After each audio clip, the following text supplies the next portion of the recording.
Fall is here. What to do with your car before winter. Hi, I'm Ivan. I'm Nick. And this is the DIY Detail Podcast. Today we're going to delve into or fall into what do we do in the fall to prepare a car for winter. Now, some of you live in an area that has eternal summer. Congratulations, you're lucky. Some of us, though, have to deal with salt and snow and slush and all sorts of nasty things, but we can protect our car before that happens. And now's that time. It's the fall. We're recording this in the middle of September. October is coming, and October is always a special month at DIY, just so you know. You might want to subscribe to our newsletter. You might actually want to subscribe to this YouTube channel too. But while you're there, we have a tradition at DIY, and that tradition is Ceramic Coating Month. Yes. So for the month of October, our ceramic coatings go on sale. And the reason we've traditionally done it in October is we want you to prepare your car for winter. We want to prepare your car for winter. We want you to prepare your car for winter. I recently did a detail on my car. I put it on the House of Rags YouTube channel. It's the Nick at Night podcast. And I went short of a ceramic coating, but what I showed is I washed, I decontaminated with the iron remover and the decon towel. I rinsed. Then I used water spot remover, and this is a coated car, mind you. And then I did the whole thing with water spot remover. You agitate the water spot remover in with a rinseless dampened towel, and then you rinse one more time. You restore the water beading, you remove the minerals. It's something that we typically teach you to do after winter, but I'm like, let's set the table. Let's prep this foundation the right way. We're going into a slog of winter. Let's just get the paint back to factory reset. Not quite, but that's the term I'm using. Reset the paint before winter. After that, you could actually polish and ceramic coat if you wanted to. I used adhesion promoter polish and then some ceramic gloss, Ivan. What are your thoughts on that? Excellent. You want to do as much as possible before winter. Your cars are already ceramic coated. Great. If your car isn't ceramic coated, at least at a minimum, put something on like quick beads or ceramic gloss. That is going to get you through the winter. Now, a ceramic coating is almost as easy to apply as those two, and actually a lot easier than a wax to apply. So if you can apply a wax, you can apply a ceramic coating. A lot of detailers and enthusiasts have this misconception about coatings, that they're difficult to apply and that the paint needs to be perfect before you put it on. And if I'm not going to be taking the Pebble Beach style concours care of my car, there's no point putting a coating on. No, you want to put a coating on as soon as you can. Don't put it off. Don't overthink it. Don't make a mountain out of a molehill. It is literally very easy to do. And even if you're going to be taking your car through a car wash every week, still put a ceramic coating on it. It is going to make the car wash perform better. You might not have to go through as often. And when you do hand wash the car, it's going to be better. Think of it as a sacrificial layer. That's what we're after. That's why we want you to protect your paint. Some people have told me, I want to wait till spring. No, don't wait till spring. Do it now. Yeah, there is the whole debate on the customer side of like, should I get the ceramic coating before winter or should I just wait until after? Yeah, 100% before. And that's not you just trying to sell ceramic coatings, Ivan? No, because if they do it now or they do it in the spring, it's the same. They're still going to be buying a coating. But do it now, do it in the fall, or do it as soon as you buy a new car. But nonetheless, if you're just falling into detailing, you're just starting to go down the rabbit hole.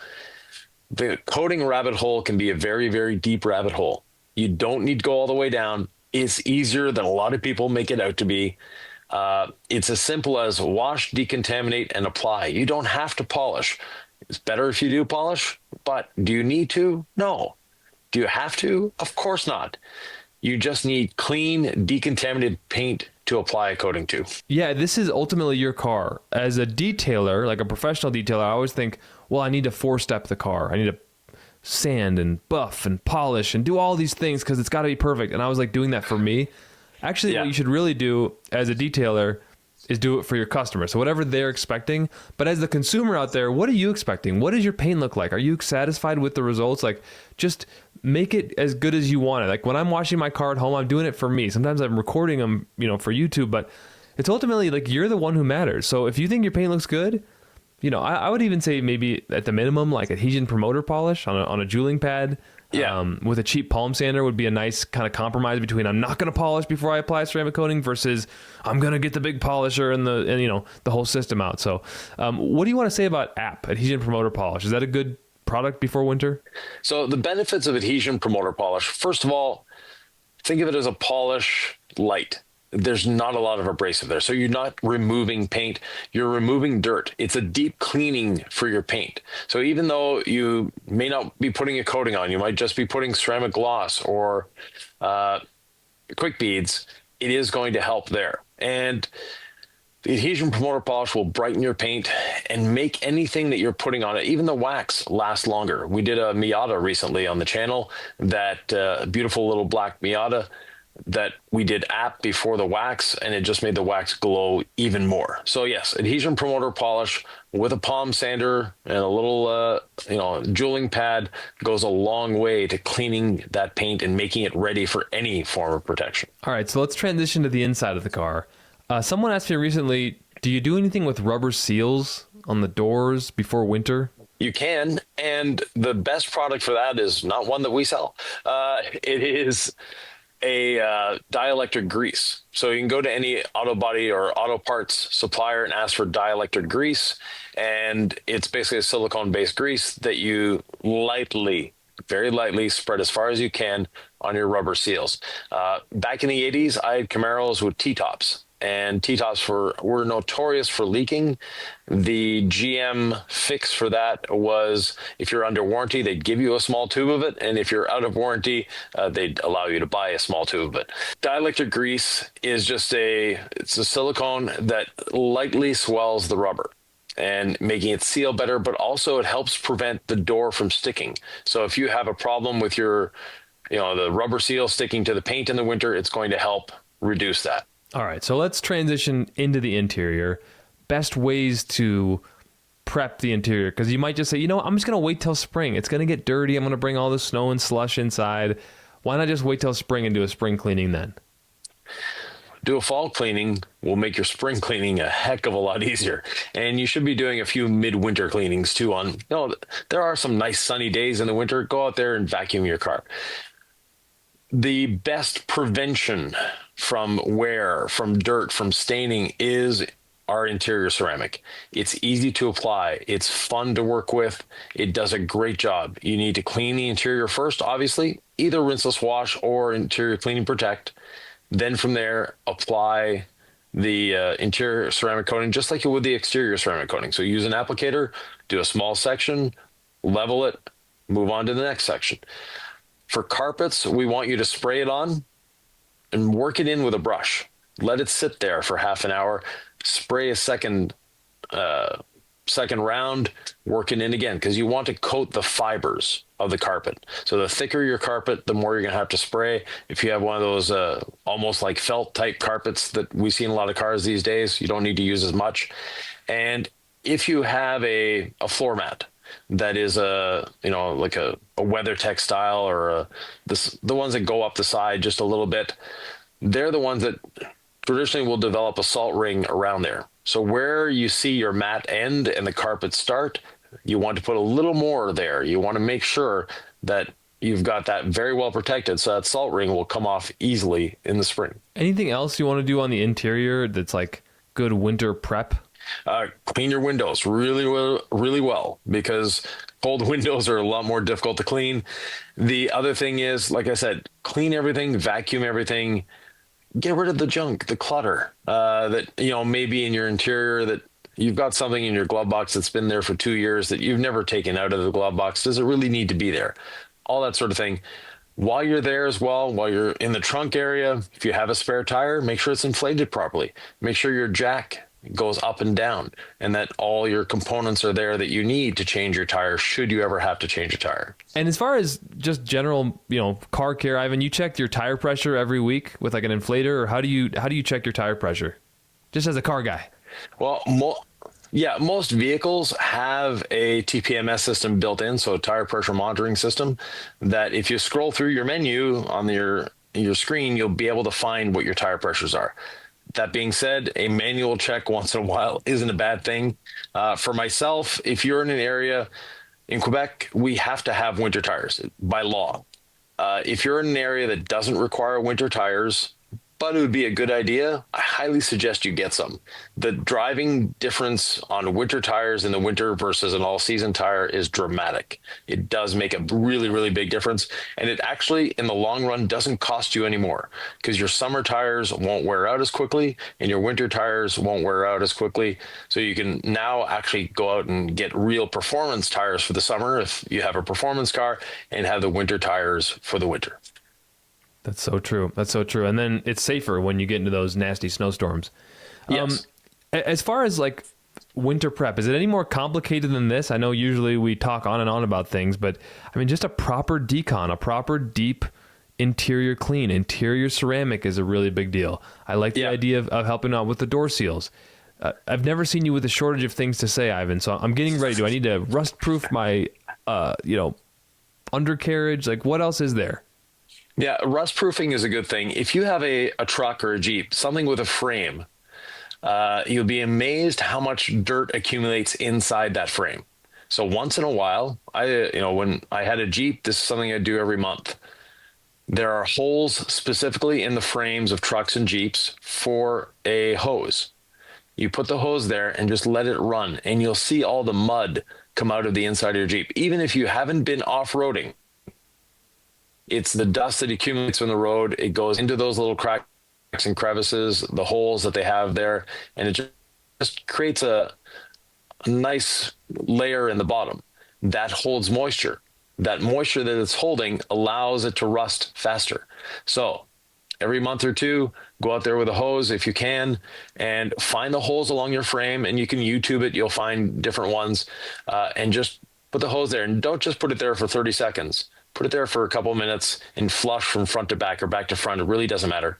But there are holes built into truck frames, Jeep frames, to flush all that stuff out. So make sure that if you see a hole in your frame, you put water to it and let it flush. That is going to do a lot to prevent your frame from rusting. The other thing is, like you mentioned, some form of undercoating. Whether you do it yourself with a product like fluid film or you go to a professional shop to have it done, it is well worth the investment, especially if you plan on keeping your car a little longer. It's going to prevent rusting. It's also going to make your suspension last longer. All of that, translates into a good investment over time. When putting quick beads on after washing the undercarriage with one of those attachments to your pressure washer that roll underneath, would that help prevent rusting, or is this a more robust product? That's not so the quick beads won't help prevent rust. What quick beads will do is make it easier to clean the next time. The rust preventative items like fluid film, etc., there are some that are wax based, there are some that are oil based.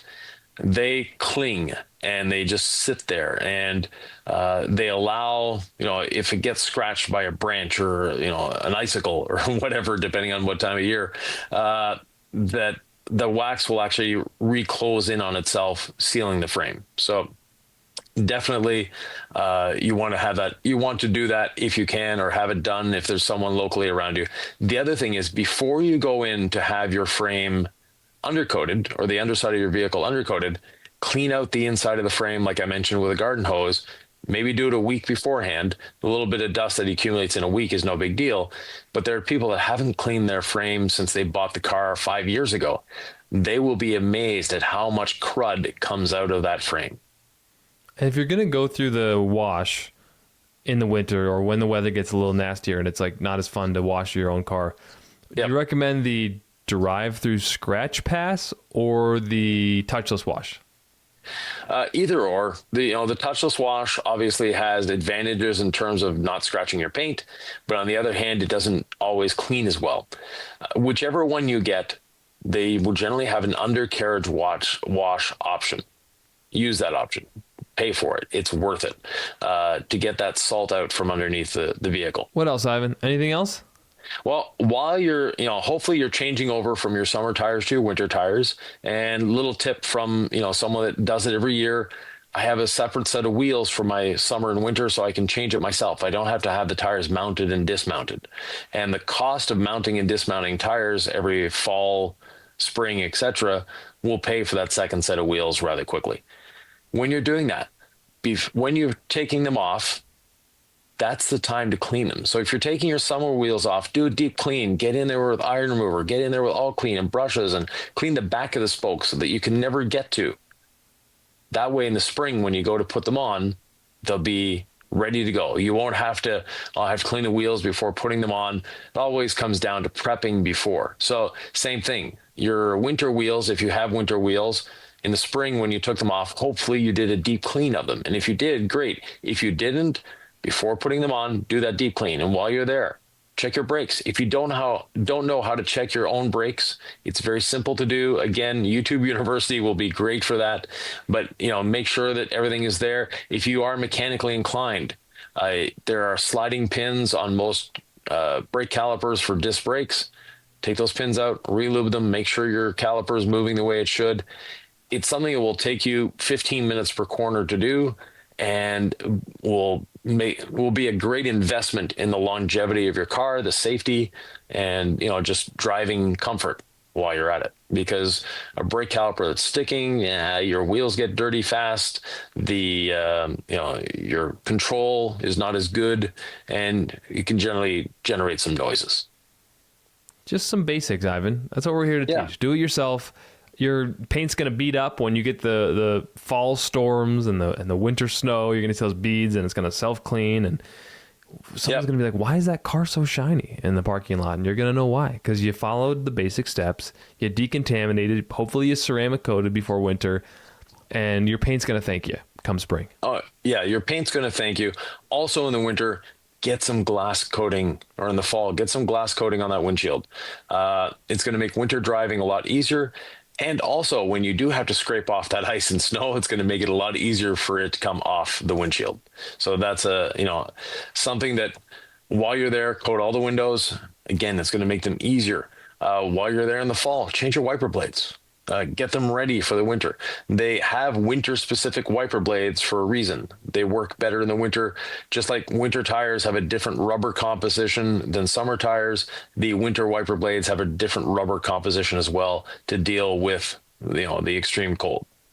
One thing people like to do is use rinseless wash as a wiper fluid, and we always say that's fine, but when you go below freezing, that's not fine. So It's time to start transitioning to the wiper fluid, right?